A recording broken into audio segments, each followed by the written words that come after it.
Last episode में हमने देखा था कि यंग ने एलेक्स को चैलेंज कर दिया था, जहां उसने अपने सबऑर्डिनेट वूडी को एलेक्स से लड़ने के लिए एरेना में भेजा था। लेकिन एलेक्स ने वूडी को हरा दिया था, जबकि वूडी अपनी बीस्ट फॉर्म में बदल गया था। दूसरी तरफ ये मैच एक ग्रेट एल्डर देख रहे थे। अब आगे चारे को खींचने लगती है, जिसकी वजह से उसकी रॉड टूट जाती है। तो ये सब देखकर एलेक्स समझ जाता है कि ग्रेट एल्डर उसे समझाना चाहते हैं कि अगर वो दोनों कल्टीवेशन रॉड का इस्तेमाल करेगा तो वो कहीं का नहीं रहेगा और अपने लोगों को भी इसके चक्कर में खो देगा। अब एलेक्स अपना इमोर्टल सीड बाहर निकालते हुए एल्डर से बोलता है कि क्या मैं इसका इस्तेमाल करके दो कल्टीवेशन मेथड सीख सकता हूँ। इस पे एल्डर कहता है कि ये काफी अच्छा है पर इनफ नहीं है। अगर तुम चाहो तो बिना कीड़ी चारे के भी काफी अच्छा शिकार पकड़ सकते हो।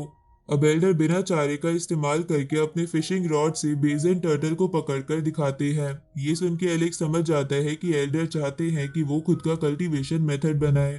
तो इस पे एल्डर एलेक्स से कहते हैं कि तुम्हारी समझने की शक्ति काफी अच्छी है। अगर तुम इमोर्टल सीड के बिना खुद को इमोर्टल सीड की तरह इस्तेमाल करोगे तो वो तुम्हारे लिए ज्यादा बेहतर होगा। ये सुन के एलेक्स बोलता है कि क्या आज तक इसमें कोई सक्सेसफुल हो पाया है। तो एल्डर कहता है कि कईयों ने ऐसा ट्राई करने की कोशिश की है, लेकिन बहुत से इसमें मारे गए हैं। अब वो एल्डर एलेक्स को बोन टेम्परिंग टेक्निक और एनर्जी फोर्जिंग टेक्निक देकर वहां से जाने लगता है। जहाँ जाते हुए वो एलेक्स से कहता है कि तुम इनकी मदद से खुद को प्योरीफाई कर पाओगे, पर असली लाइफ एंड डेथ बैरियर जीतने के लिए तुम्हें इमोर्टल रिज नाम की इस जगह पर जाना होगा, ताकि तुम इविल एक्सपेलिंग बैम्बू और येलो स्प्रिंग फूड को हासिल कर सको। आगे हम इमोर्टल रिज के आउटर एरिया को देखते हैं, जहाँ से इमोर्टल और सैक्रेड एकेडमी की शिप गुजर रही थी। तभी वो लोग पास में किसी को अपनी बॉडी को प्योरीफाई करते हुए देखते हैं।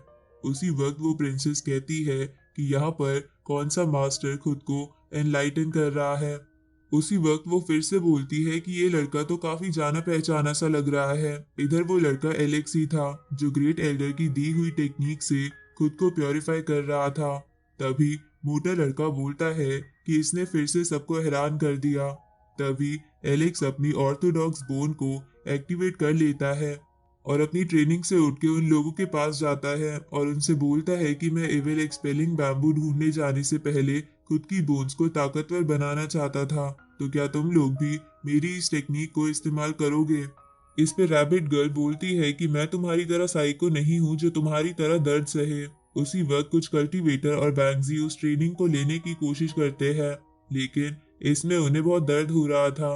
इधर सैक्रेड एकेडमी का एल्डर एलेक्स से कहता है कि मुझे लगा था कि एंशिएंट लिटिल किंग के अलावा इसे कोई इस्तेमाल नहीं कर सकता, पर तुमने इसे बड़े आराम से इस्तेमाल करके मुझे हैरान कर दिया।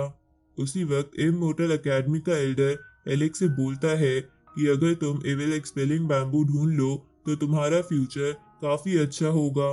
अब एलेक्स उन एल्डर्स को बाय बोल के वहां से निकल जाता है और इमोर्टल रिज वाली जगह के अंदर चला जाता है, जहां पर वो कई सारी स्पिरिट्स को देखता है जो कि इमोर्टल और सैक्रेड एकेडमी के स्टूडेंट्स की थी, जिन्होंने अपनी जान गंवा दी थी और अब उनकी स्पिरिट्स इविल बन गई थी। अब एलेक्स वहां से आगे जाने लगता है, पर एक स्पिरिट उस पर हमला कर देती है। तो एलेक्स अपनी स्वॉर्ड का इस्तेमाल करके उसे खत्म कर देता है, लेकिन डिस्ट्रॉय होने से पहले वो स्पिरिट बोलती है कि आखिर ये स्वॉर्ड अब तक यहाँ क्यों है।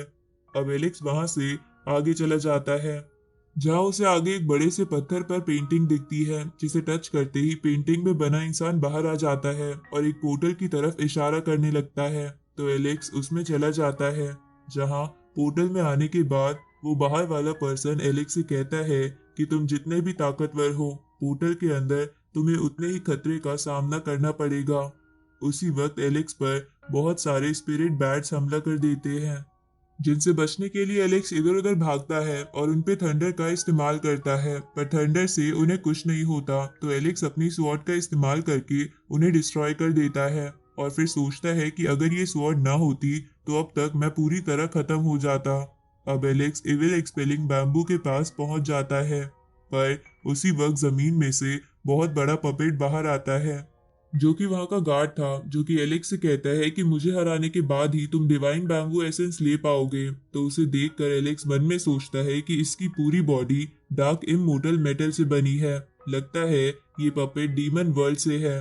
तभी वो पपेट एलेक्स से कहता है कि मैं एक इमोर्टल एरा का इमोर्टल हूँ, जो मेरे मास्टर को फॉलो करता हुआ यहाँ आया था। पर मैं यहाँ पर खुद पपेट में बदल गया ताकि मैं यहाँ की रक्षा कर सकूं। अब वो पपेट टेस्टिंग एरिना बाहर निकालकर एलेक्स से कहता है कि अपनी स्वॉर्ड साइड में रख दो, हमारा फर्स्ट लेवल का मैच हमारी बॉडीज के साथ होगा। अब वो दोनों एरिना में आ जाते हैं, जहां पहुंचकर एलेक्स मन में बोलता है कि मैं हड्डियों से बना इंसान आज तुम जैसे डार्क क्रिएचर को खत्म कर दूंगा। अब एलेक्स उस पर अपनी वेल टेक्निक का इस्तेमाल करता है, जिसे वो पपेट बड़े आराम से डिस्ट्रॉय कर देता है। तभी एलेक्स अपनी गोल्डन बर्ड स्पिरिट को बाहर निकालकर उस पर लगातार हमला करने लगता है। तो वो एलेक्स को इस लेवल पर पास करके सेकंड लेवल चालू कर देता है, जहां वो खुद अब वॉइड डाउ लेवल पर पहुंच के एलेक्स के स्पिरिट बर्ड को तबाह कर देता है। तभी एलेक्स सोचता है कि हमारे कल्टीवेशन लेवल का डिफरेंस काफी ज्यादा बढ़ते जा रहा है, मुझे जल्द से जल्द इसे हराने का कोई दूसरा रास्ता ढूंढना होगा। तभी वो पपेट एलेक्स पर लगातार अपने स्पिरिट हैंड से हमला करता है। तो एलेक्स अपने 5 एलिमेंटल की पावर से खुद को बचा के उस पपेट को कैद करने की कोशिश करता है। तो ये देखकर वो पपेट उसे सेकंड लेवल में पास करके थर्ड लेवल स्टार्ट कर देता है, जहां वो अब सेल्फ शिवरिंग लेवल पर था। तो एलेक्स अब अपनी 6 हेवनली पावर टेक्निक और स्पिरिट हैंड का इस्तेमाल करके उस पर अटैक करता है। तो वो पपेट एलेक्स को उस लेवल में पास करके फोर्थ लेवल पर स्टार्ट कर देता है, जहां वो अब सेल्फ रिलीज लेवल पर था। जिस लेवल पर पहुंचते ही वो एलेक्स पर बहुत बुरी तरह लगातार अटैक करने लगता है, जिसे देखकर एलेक्स मन में सोचता है कि क्या मैं इससे नहीं जीत सकता। तभी वो पपेट एलेक्स से बोलता है कि लगता है तुम इस लेवल पर नहीं टिक पाओगे, आखिरकार तुम भी एक चींटी ही निकले। ये सुन के एलेक्स मन में सोचता है कि मुझे इसे हराना ही होगा, अगर मैं इसे नहीं हरा पाया तो बाकी डीमंस को कैसे हरा पाऊंगा। अब एलेक्स डिवाइन बैम्बू पूल में बैठकर खुद को हील करने लगता है। तभी वो पपेट एलेक्स पर हमला करता है, पर पूल पर बनी फॉर्मेशन की वजह से उसे कुछ नहीं होता।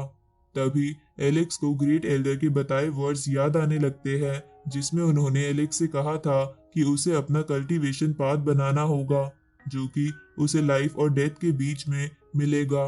अब एलेक्स अपनी लाइफ और डेथ की साइकिल को कंप्रेस करके अपना कल्टीवेशन पाथ बना लेता है और उस पाथ की मदद से उस पपेट को डिस्ट्रॉय करने लगता है। ये देखकर वो पपेट कहता है कि तुमने अपना टेस्ट पास कर लिया है। तभी एलेक्स उसे पूरी तरह खत्म कर देता है और उसके सामने एक पिल आती है, जो कि यिंग यांग डायग्राम में बदल जाती है।